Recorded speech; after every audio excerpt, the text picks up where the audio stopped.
So, continuing with our journey with the printing technology, and you remember what we are doing is we are trying to approximately recall what you may have learned during the undergraduate education, and maybe sometimes a few things would come up which may be of interest, but it is all a recall. So, till the last time what have we done? We have learned about the dyes and pigments that can be used for printing and what should be approximately difference which makes them more suitable for printing. The pigments and binders are generally available in dispersions or emulsions, and therefore, you have to use some surface active agents and which would have what we call as a HLB value, hydrophilic lyophilic balance. And we also looked at some of the monomers which can be used as binders, particularly for pigment printing. So, we will spend some time today on thickeners which you are familiar. We just revise a few things which may make it more interesting. So, why thickeners? Because we believe that we are going to be working on a design, and so we have a constraint, and the constraint is that the color should not spread out of a certain area.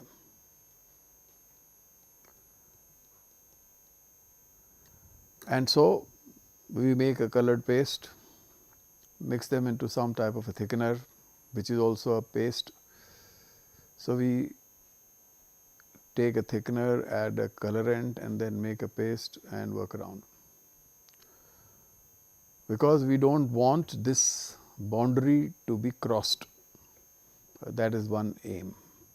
But you can appreciate finally, on the fabric there will not be any thickener, and if there is no thickener, then therefore, you have certain expectations from a thickener that it should be behaving in a certain manner, and therefore, one finds that the too many limitations come. So, what are these normally? They are polymeric compounds.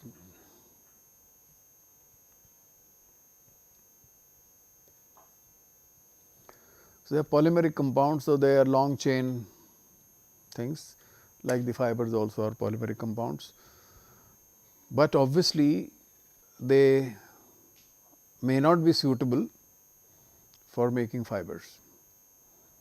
So, they may be branched sometimes, and so they may not be suitable, but also we are expecting at the end is that they should get away from this area after my job is done, which is called fixation.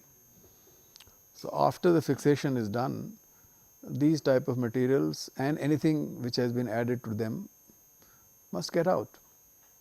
So, all the things like acids and salts and defoaming agent and wetting agents, they are easy to wash off, all right.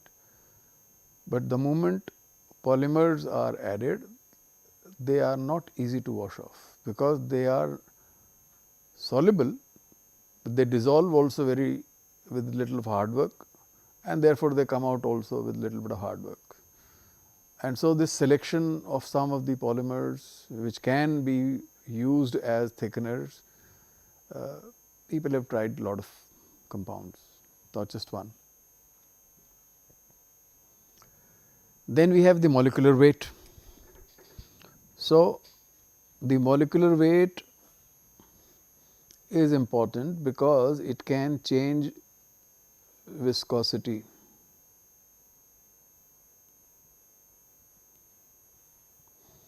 Viscosity can be changed by two ways. You have a solvent and you add something called a polymer, and keep adding, the more is this percent solid, the more is likely to be the viscosity. All right. What it means is these molecules are going to be wanting to be free all over the solvent, but as large number of them are available, so there is going to be some restriction in their movement, and so the entanglements can happen, and also therefore, the viscosity may change. And the other is at the same weight also, at the same solid percent, if you increase the molecular weight, that is the length of the polymeric chain, then also viscosity can increase. Because now the same chain may be entangled with other chains in different places, different points, and so resistance to their motion would be felt. So, the viscosity therefore is dependent on the concentration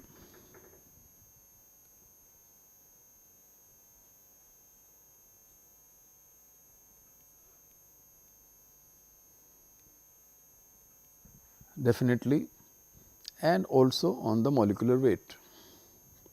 So, if you have natural products, automatic difficulty comes that how do you control the molecular weight? What you buy today versus what you bought last month, although the chemistry is same, but the molecular weight may not be same.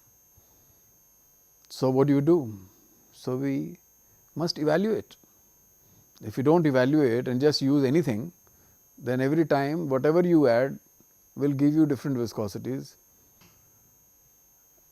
and that can mean a lot of difference. If the viscosity of this paste, which you use as a colored paste and you want it for a particular design or particular shape, goes beyond the limits that you have accepted,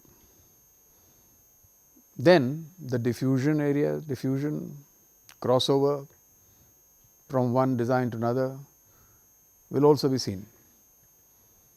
And so, this is not just something which you can say, well, this is so easy, I will just add so many grams and so many liters and everything will be all right. Well, that is first way to look at it, but you must have some way to evaluate that whatever you have said is same, exactly same, falls in the range which you want to accept, or it is different than that. All right. If it is different, then you must take an action. One of the action people would like to take is at the beginning when you buy the material and do the testing before you even start printing. And if you find, well, it is too much of a difference, then you might try to send back the consignment. And if you find there is a difference, but we can manage, in that case you must know the difference. So, the person who is going to make a paste must be told that this particular lot will have to be handled this way. If you have to add less because you found at the same concentration viscosity was high, so you have to tell them reduce. All right. So, all that is part of process control. So, it is not just that because there is the one chemical, every time I am using same chemical and therefore, everything will be same, not true. So, natural products obviously naturally have reasons to have different molecular weights. So, either the company who sells them controls and then gives you the molecular weight range is between this to this, because or this molecular weight can also change when you keep storing. You stored the material for a long time, depending upon whether it is hydrolysis takes place or any other degradation process takes place, the molecular weight can change. So, the same weight can give you different viscosity, and at least we do not have any doubt that if viscosity is different, the print quality will change for good or for bad, that is a different story, but it will change. So, if you say, well, I am maintaining a same quality throughout the whole day, maybe the same design is for the whole week being running, then it is not so easy which it appears. Therefore, maybe time to time you may have to advise, if you are in charge, that let us check before you apply whether everything is all right or not. So, while we have lot of expectations when we start printing with dyes which definitely have to be there on the fabric, also with some chemical which are not going to be there with the fabric which has been printed. So, this quick drying, whatever it means, is important.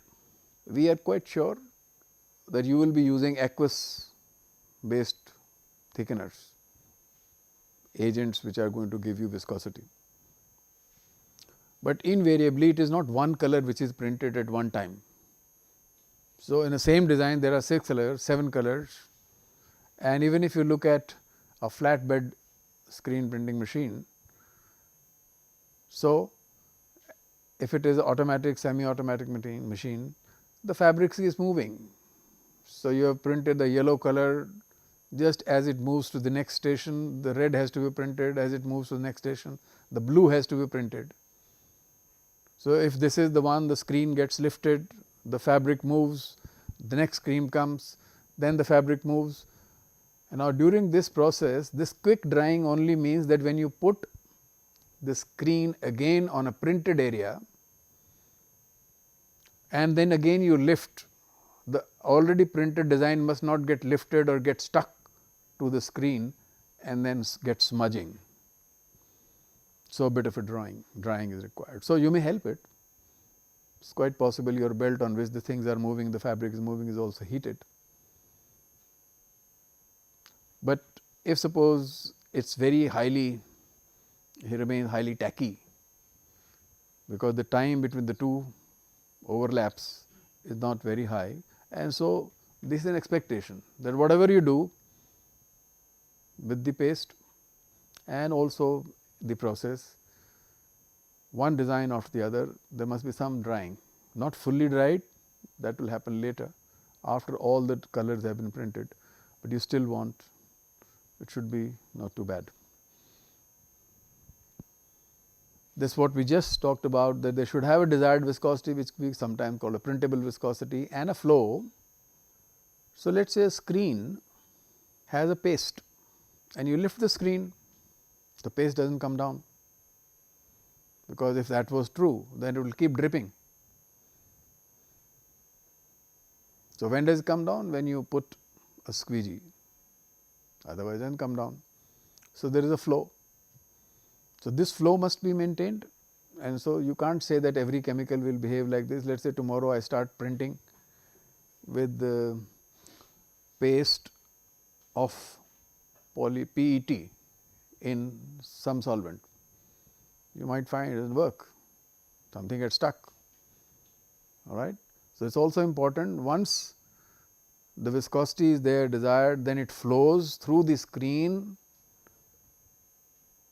and then on the textile this should be, flow should be enough that it actually penetrates at least,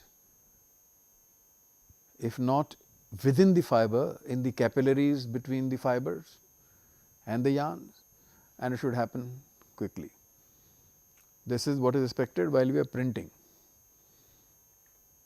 Actual dye penetration will be during fixation, but it should not happen that it only remains on surface, whole of the textile is just not touched. By capillary pressures, capillary forces, the printing paste also should be able to go inside as much as possible, so that between the fibers is moved in, the capillary forces are strong enough. And so, the viscosity, the flow, this is interesting, and it happens quickly. You can understand, you just putting a stroke, taking it up, and within that time the paste has gone out, it has gone onto the fabric, and with that stroke it has gone a bit inside as well. And so, it may appear as a common sense, but if it does not happen, then you have a problem. Compatibility. Now, for various reasons, your dyes are either cationic, there are soluble, non-soluble, there are anionic. So, you have ingredients which are also could be ionic or non-ionic.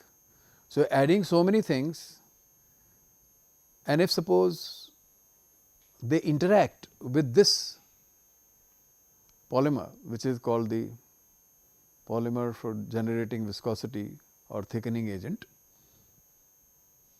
then you have problems again, because we thought this particular material is inert, which may not happen.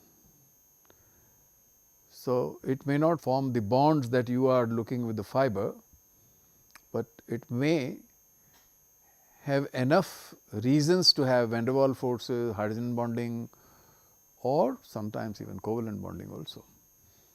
So, those kind of compatibility, that means you have to choose what kind of a thing it is there. So, you expect that it would not do anything with any other ingredients. So, if you have any system, viscous or otherwise, if you add salt and check the viscosity, it may be different. If you add little another solvent, the viscosity changes. So, every time something happens, the things will change, but at least it should not happen that there is some anionic thing here and then you put some cationic thing there and then they precipitate together and everything is over. You take a lump. So, that selection process will be there, and you will say if we can find an ideal thickening agent which would be so inert, you add whatever you want to add, nothing will happen. Beautiful. It is just a dream. Of course, the same thing should not affect the dye shade, means that it has not reacted with the dye in any manner and part of it has changed. Storage stability. Now, this storage stability means that one is a storage when you have this material in a solid form. So, that storage is fine, you have powder particles stored somewhere. The other storage is that you actually have made a paste. Once you make a paste, now it is in a molecular form. So, the particles have been now separated out and they are in the molecular form and they are generating viscosity.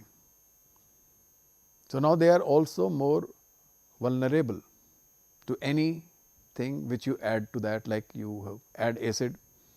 So, if the so called printing paste has to stay for 24 hours, sometimes 48 hours, what happens to this when you have added something else? The storage stability is there, which has to be seen. If you find that it gets hydrolyzed soon, so you should know how much time you should give before you completely use this. You must know it.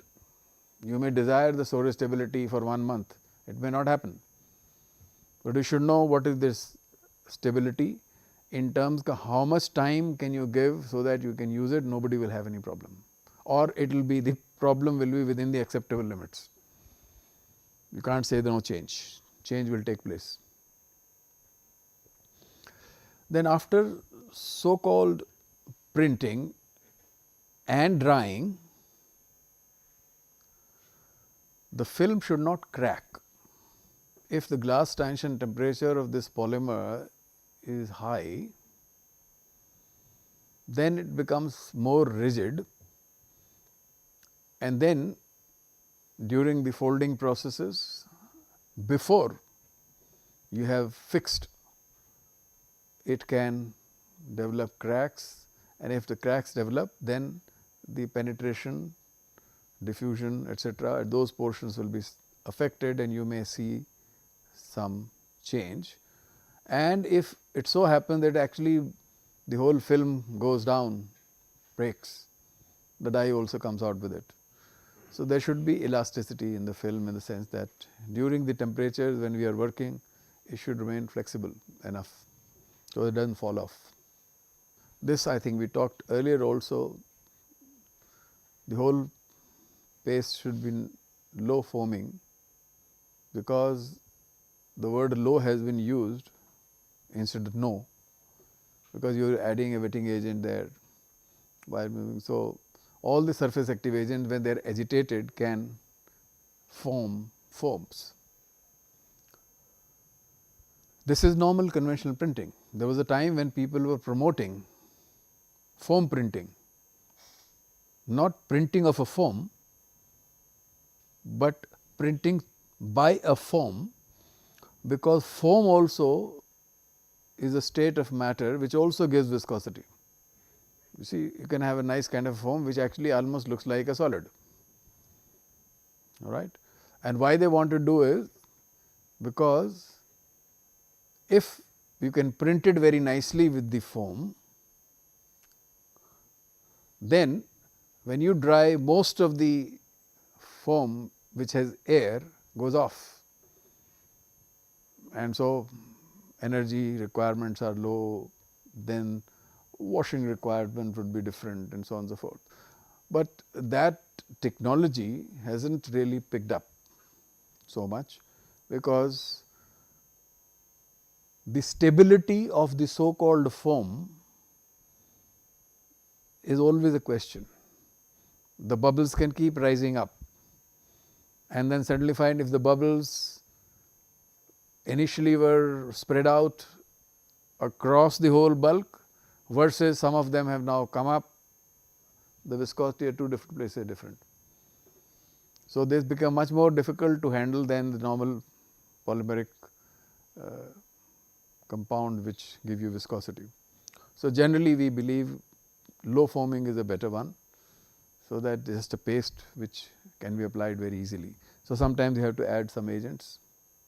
Well, thermal stability is only till the time or the under the constraints of fixation. So, we are not really so much concerned about this, that the printed material is going to be stable, stored at very high temperatures, but it will be fixed at different temperatures, and that could be depending upon which is the fabric. If it is polyester, then you are actually looking at superheated steam, maybe dry heat 175. Yes, it can do thermosoling, for example.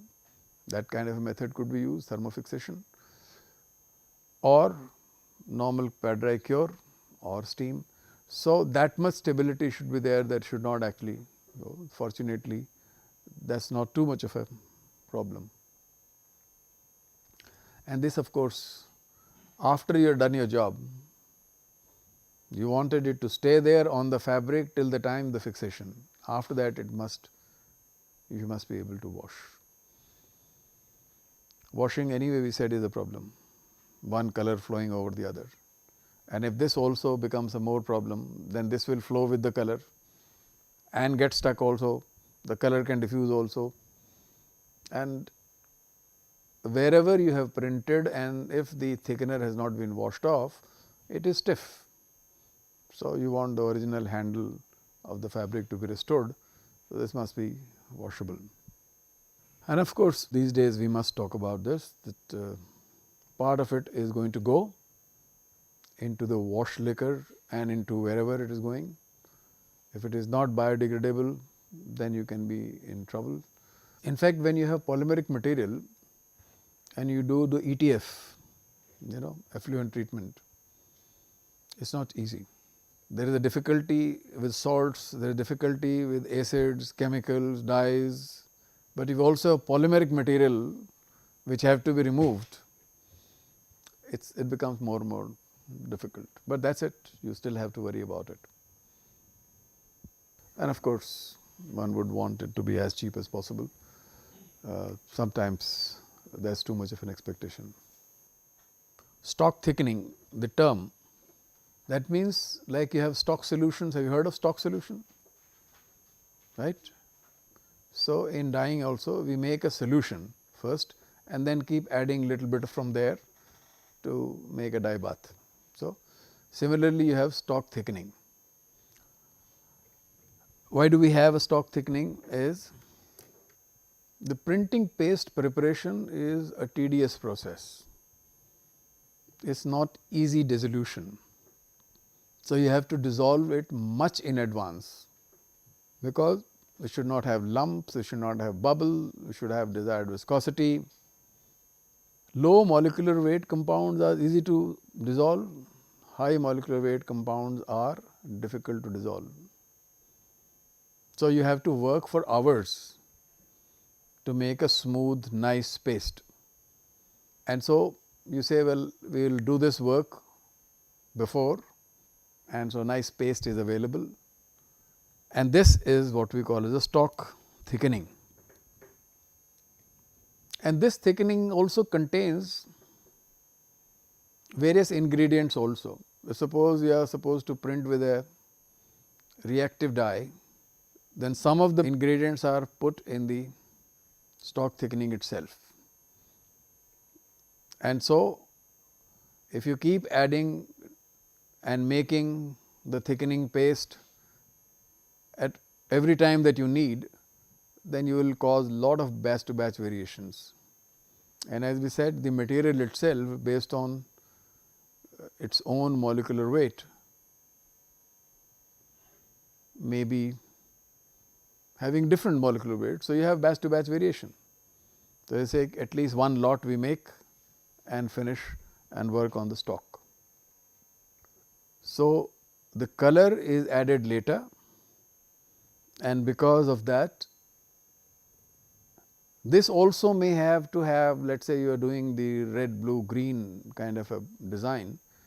So, red, blue, green itself may have to be stable for, let us say, at least one shift. It is possible. Therefore, the stock thickening is supposed to be maybe lasting 3 days, 4 days or even more. So, what do we envisage in case we have to store? So, one of the things that you can think of are all the additives that you have added. Will they have any effect? Do they have any effect on the hydrolysis and therefore, the viscosity?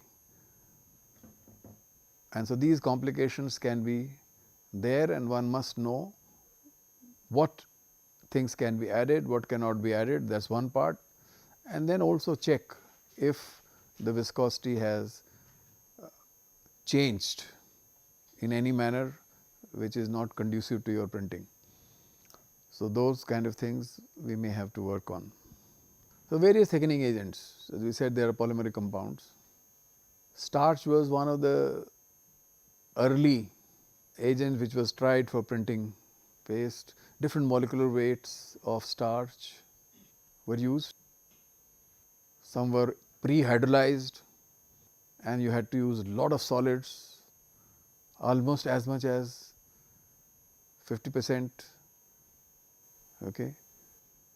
But a normal starch would be good at 10%, but you have hydrolyzed it to such an extent that the molecular weight has reduced. So, you had to use more solid content. And why did they want more also is that it was believed that it is easy to wash, smaller molecular weight, it will come out easily, the viscosity will be same. So, starch was tried. If somebody asks you a question, can the starch form fibers, because it is quite similar to the cellulose, can it form fibers? Why not? Is because the branch structure. So, you can appreciate that if you have lot of branches and large branches, then fibers will not be formed, but it can still form films. So, these polymeric compounds can form films, the kind of film that we require. The most important change that people were looking at some different times was when the reactive dyes came into play. The moment reactive dyes were there for printing, they found starch cannot be used. Why can't we use starch? Yes?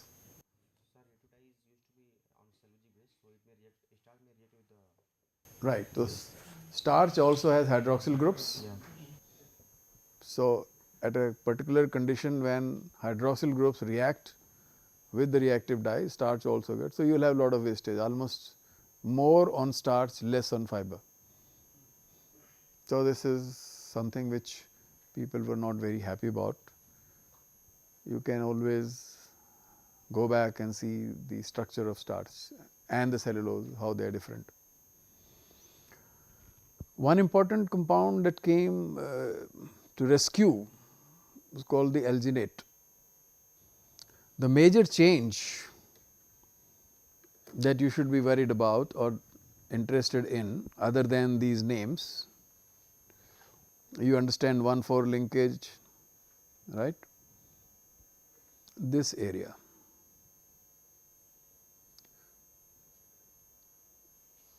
So, the alginic acid was an acid.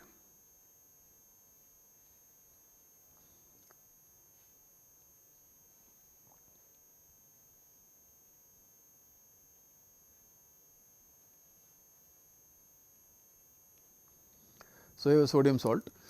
So, now particularly the CH2 OH, which used to be one of the hydroxyl groups, the primary, that has been replaced by an acid group. So, you can always say that, well, the other hydroxyl have not been replaced, then how does it help? The most important point to note is the most reactive group is the one which is the primary, and that primary has been changed in this particular alginic acid. And so, because of this, the reactive dye doesn't like it so much, because that also is negatively charged. And so, this was one of the reasons why alginate became very successful. Of course, later on people talked about other acids also. You can think of, once you know the principle, that now reactive dye will not be able to react because it is acid. It does not like, both are negative also, they want to go away. So, that is true, both are negative. But can you use basic dyes with alginate? No. You will not be able to use it, because it is this non-compatibility. But reactive dyes are anionic compounds as such, and you want preferential reaction with the hydroxyl group of cellulose. And in the starch, you had the primary hydroxyl group there as well, CH2OH, and in the cellulose also you had CH2OH, and they were reacting. Now, in the so called paste, in this alginic acid compound, you have this compound has acid in the primary site, and therefore, is not easy for dye to come here. So, the affinity questions and then go somewhere else. So, very successful compound, but again it was a natural compound like starch. There is another interesting compound which is not good for reactive dyes, but important thing is that it has very high molecular weight, and because of the high molecular weight, and it got small branchings also, very regular branches, and because the regular branching, so the structure is not very compact. So, if the things are not compact, then a water molecule go inside, and then washing can become easy. All right. If it is a very compact structure, let us say a very compact structure can mean even crystalline structures, nothing can penetrate, dye cannot go into crystalline region, the water cannot go into crystalline region, but this type of compound will be more amorphous. So, washing etcetera are easy, and at the molecular weights are very high, at very low concentrations, like if the starch, normal starch required 7 to 8% for printable viscosity, you can obtain printable viscosity with 1% or less of this compound. So, people are very happy about this, and of course, all these compounds can be modified, by grafting or other reactions, so that some of these hydroxyl groups can change. So, that is a modified gums would be available, and they sometimes will be much better than the. So, those principles will have to be used again.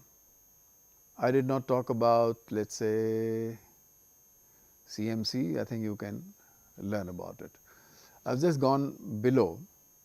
The synthetic thickeners we will talk about little bit, and emulsion thickening. Okay.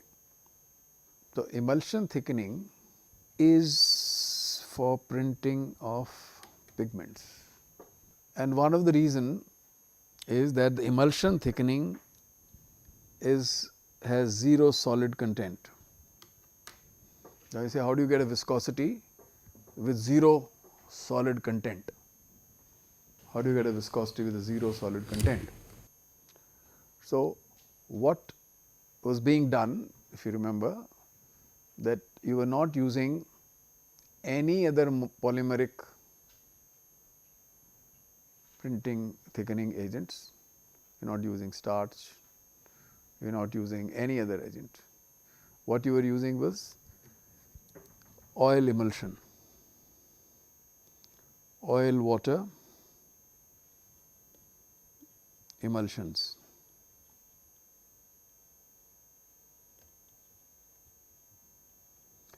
Now, the oil water generally was a kerosene.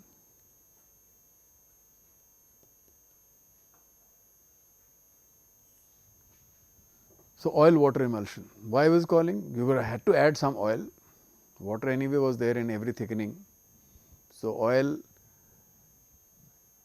could be and was evaporated during the curing process.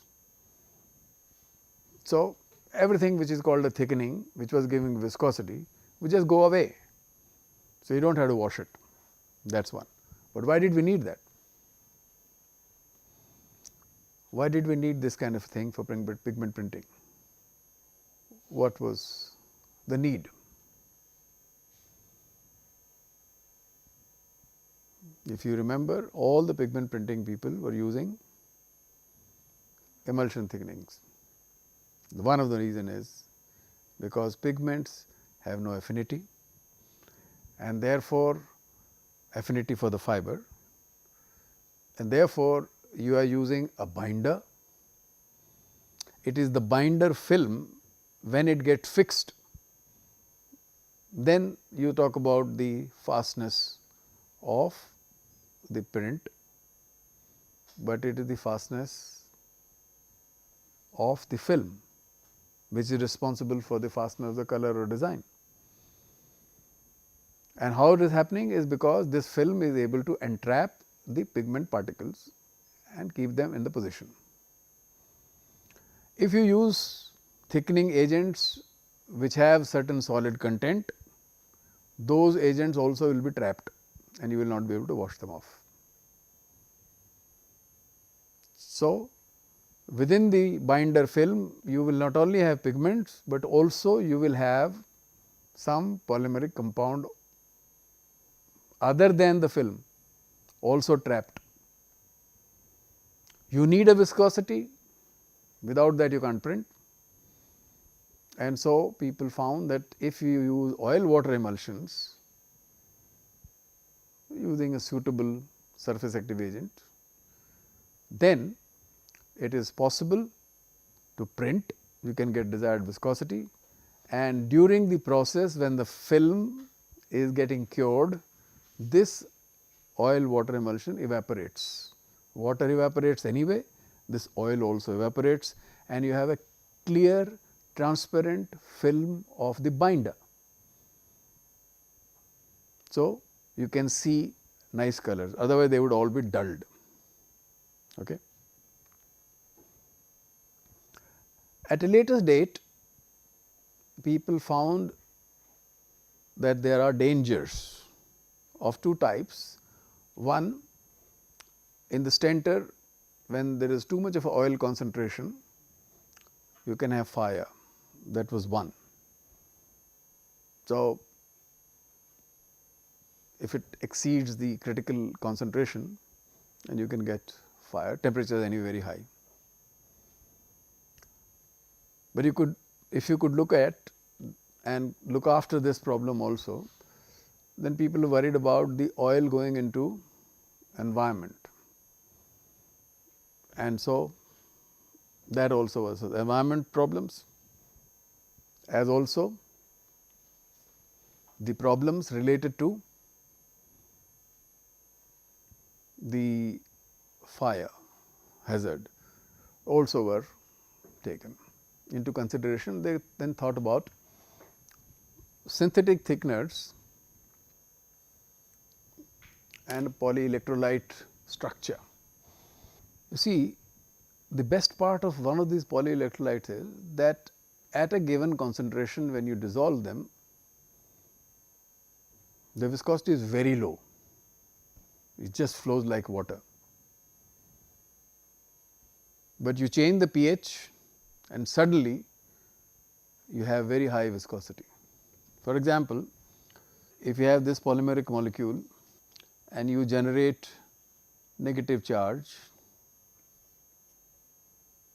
because of change of pH. So, you have large number of, let us say, negatively charged sites, and then there are so many molecules like this, and all of them have negative charges, all right. If you can create that.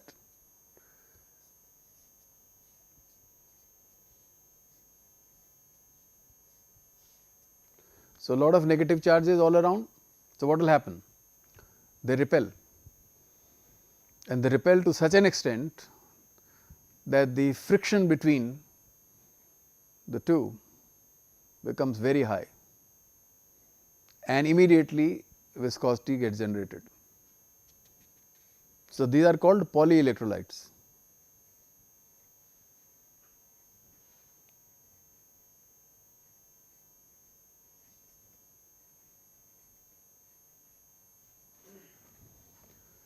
So, one of the popular type of a synthetic thickener could be, let us say, polyacrylic acid based,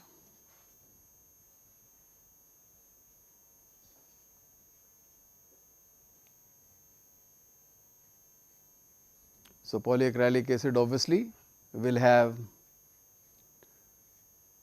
COOH type of groups all over, isn't it? Can you see the structures?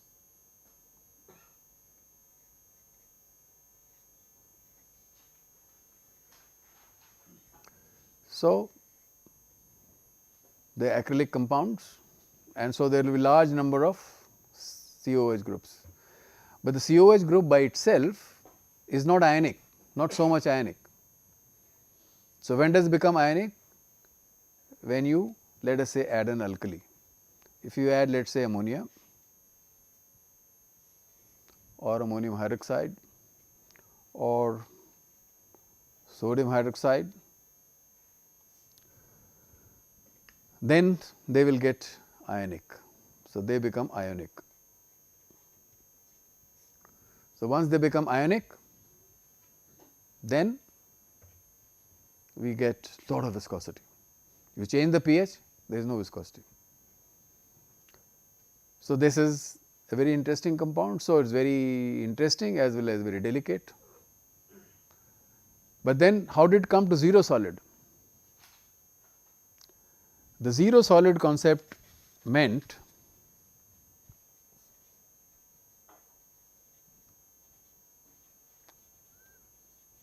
that no solids, but if you use polyelectrolyte cannot be zero in true sense, but very low concentration.